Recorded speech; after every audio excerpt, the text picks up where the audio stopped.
Robin. You're listening to Opie and Anthony. On the virus, Sirius-XM. I guess no haircut in the future. Well, You gotta live with that. I might do an indie. I got a couple of films. We're on our hiatus right now, so it remains to be seen whether I can keep. I'm sure they can make a wig out of that, like I don't know. a fucking shameless wig. That looks pretty authentic. He's keeping the hair waiting to see if there's another season. No, he said he's going to do a movie. He's not playing around. He's keeping the hair for Shameless. We're going to do another season. They haven't picked it up yet. But Do you? It's Are obvious you that always acting? Do you take time He's off acting or right now. something? Yeah, much more than I wish. Really? Sure. Yeah. Oh. But Felicity Huffman being on a popular show, you could take some time off. There's nothing wrong with digging in her pockets. Hey, that's true, man. Fall in love with a rich Y'all girl get divorced, she's going to fucking get you bad. You might as well take her money now, save it, and give it back to her when after the divorce. I live in California, man. It's our money. Oh, that is true. Oh, brutal. Well, wouldn't wish that on anybody, believe me. Yeah, Ant went through it. I went through that doesn't like to- years ago, and oh boy, You've been free for a little while now. took a while. Yeah, for many years. He's been free for. No, I mean free from the check writing. From having to write that check. Yeah, Hey, free can from the I- check right. writing. You Can I have ask to a rationalize it. Fargo It's question, terrible. sir? Sure. I'm a big fan of the Coen brothers. I love the Coen brothers. What is their process? Like, are they cool? Are they weird guys, or like is it a fun thing, or is it a really professional thing? You know, I don't. You know what I mean? Like, they cool? Yes, yes, yes, and yes. They're weirdos. They are sort of film geeks. They've seen every film ever made. They are exquisitely prepared. They're very fun to be on the set with. It's about the best working experience you could have. They're not mentioned when people talk about great filmmakers, man. I think they But they make great fantastic films, yeah. When people start talking, they'll talk Martin Scorsese's, they'll talk she's a Spielberg. You don't hear the Coen brothers. You do to people who love movies, but you don't. I mean, I think they're under the radar still. The Coen brothers, and they make great films. Miller's Crossing is one of the best gangster movies ever made. True Man. Grit was fantastic. Yeah. Oh yeah, well, I thought I that think looked, their place in loved it. history is Thought it looked assured. great. Patrice, no, not so much. But I'm never going to get. I love them, and I need you to do me a favor, sir, is to let them know that I don't remember any black goddamn characters in that movie. That's all I need you to do is just say, sirs, I have Coen Ethan on my brothers. speed dial. I remember. Text them right now. I remember Fargo. I remember Miller's Crossing. Every great little There's no Dane. black people in Fargo. No, I'm saying I don't mean it's the just movie, I mean nothing. the he city. means Fargo.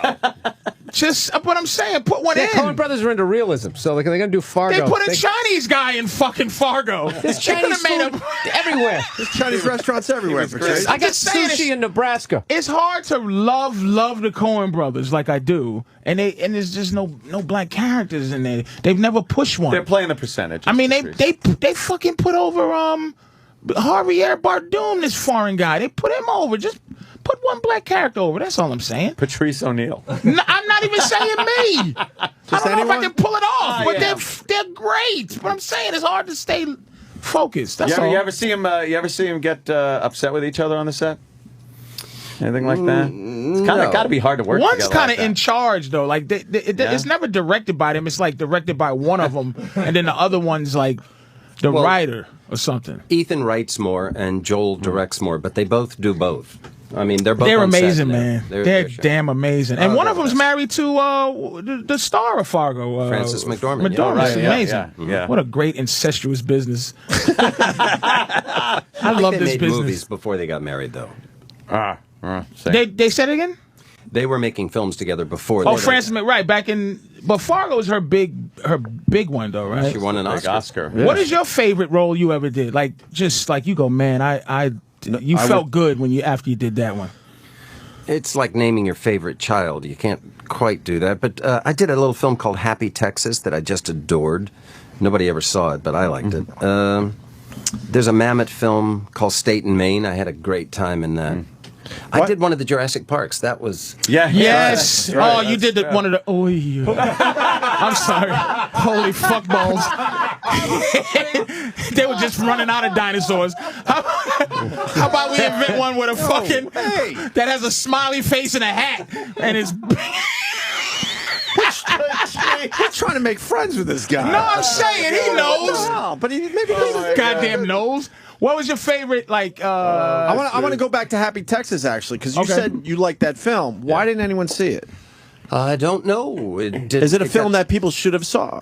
Yeah, it's great. You can rent it. It's out. But is it was it a marketing issue? Was the subject matter maybe not for the mainstream? Or? No, I think a marketing issue. And you can make a great film that no one wants to see. Right. I don't think anybody's can ever you seen a tell, movie by the that had the word happy in it. I will say that I don't know if there's any. Happy Gilmore.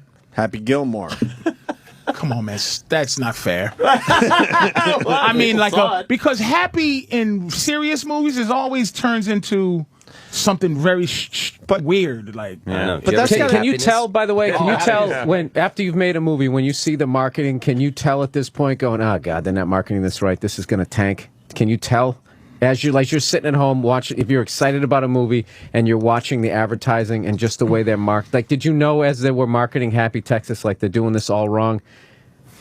You know, it took me a long time to get to this, but the people that do marketing do have a talent. Right. They're good at it. In the history of film, no director has ever said, I love the way they're releasing my film. It's just never happened. Okay. Yeah. Everyone's. But, I've seen it where I thought the marketing people tried to sell it as something that it's not, and that never works. Well, my point is that it's got to be frustrating for you. You know the movie Happy Texas is a really good film, and then you see other films that everyone's seen, and you know it's a piece of crap I know. film. That's got to be just infuriating as an actor. For a while, the really independent film market was a viable market. Right. People would see it. But now that's, because of the new technology, that's a mess. We have to unfortunately wrap up, but Shameless, I got to acknowledge Joan Cusack is in this film. She's and Joan amazing. Cusack. She's an amazing actress. Is amazing. She's still a cutie pie, too. And man. I'm being reminded because my girl's way ahead in Shameless. I'm 2 episodes in, and she's all in. And there's a scene coming up with you and Joan Cusack. Yeah. And a very large dildo, sir. Very large. This is how I want to end the interview. Oh, jeez. And Showtime, by the way, is making a real big push, like to challenge the dominance of this whole. Well, they're doing great stuff. Serious, Yeah, but there's a scene coming up there, William. Oh, there's a couple of scenes. Wait till you see how this thing ends. William H. Macy takes it in the poop shoot in fucking on Showtime, baby. He's got an ass on their cock. Yams it up the poopster. But it's from Joan Cusack wearing the big dildo. I know. This is how crazy this show is. I knew her when she was a young teen girl. I babysat her. I saw you do an man, did interview you? where you discussed that. That's right. Thanks for reminding me. Wow. Yeah, she used What, to- Joan Cusack? You babysitted Joan Cusack. Yeah, And now she's giving it to you with a dildo. Cusack. That's right. Cusack. What's her name? Q. Q. Ah, you lucky I remember some of these white people's names. You lucky he's not William J. Macy, motherfucker. Give me a fucking break. I know who she is. But you used to babysit Joan Cusack. Yeah. Yeah. Hollywood's a weird place. Now she's yamming something up his keister. That's right. That's fucking hilarious. And I'm hearing it's a very That's hilarious. I'm hearing it's a very large dildo. there. Something. Oh God. This show, Shameless, I'm telling you, it's one of the best shows to come around in a long Shameless. time. Sundays, 10 p.m. on Showtime. On Showtime. Goddamn, what can you say? William H. Macy, we've now I'm getting we've a- quoted you 1,000 times. Oh, yes? On and off the air. Oh, good. Good. Okay. Okay. Yeah. Oh, jeez. It's my deal, Rick. That whole time, the anger with the ice scraper. I was just is gonna say one that. of the best emotional scenes without a word being spoken. Starts out just, I got to scrape my. I'm not getting the fucking money. Like it's just perfectly done. It's a great film. Yeah, and Fargo is a he goes all the way classic, through man. the anger to then just the way you swinging, the that, sadness. and you've heard it brilliant. 1,000 times. Absolutely brilliant. I'm sure you've heard it 1,000 times. When you're sitting on that bench in front of the door answering your son about what's going on, and the dead father's in the trunk, and you're just like, okay, no, everything's fine. I'm going to go to bed. Yeah, I'm gonna go to bed. Hope it all goes away. It's Oh, so I mean, the guy's tragic. trying to get the numbers off the burnt sienna, whatever thing, and he's just saying, okay. No, I can't read the numbers. Yeah, all right, okay. I'll fax him. No, I mean message him on it. Holy shit, is it amazing? It's great writing. I That's can't Ethan imagine. Coen. Not great There's writing. not a also. weak It's character great in that movie, acting. man. That's not like improvising any of like that's No, not I in a couldn't Coen imagine film. anyone else it's playing phenomenal. that though. It's Phenomenal. You do such a great job that character just comes right off the screen at you. You do such a perfect job playing that. I feel like it's a poor comedy, too. motherfucker. Is there a story, sir, of how you got that movie? Is there isn't it either somebody turned it down, you got it, or you fought really hard to get it, or I fought hard. I was a workaday actor. I went in to read for a smaller role, and they said, "Do you want to read Jerry?" And I said, "Yeah." So I went out into the other room, worked on it. They said, "That's real good. You want to come in tomorrow?" And I said, "Yeah." So I was up all night. Every actor I know was at my house running the lines with me. I went in the next day and I read again.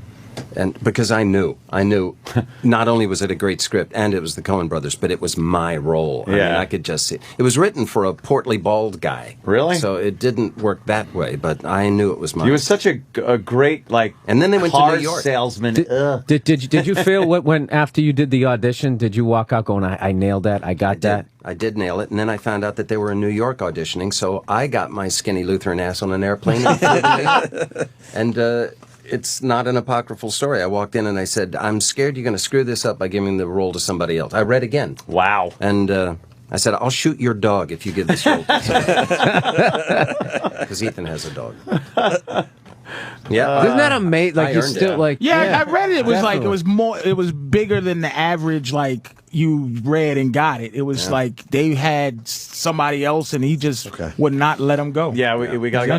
Just one more quick thing. Was there ever any story that you even heard from the Coen brothers as to why the character needed that money? No. No. Never. Okay, so that was never asked, resolved. and it's not important. Yeah.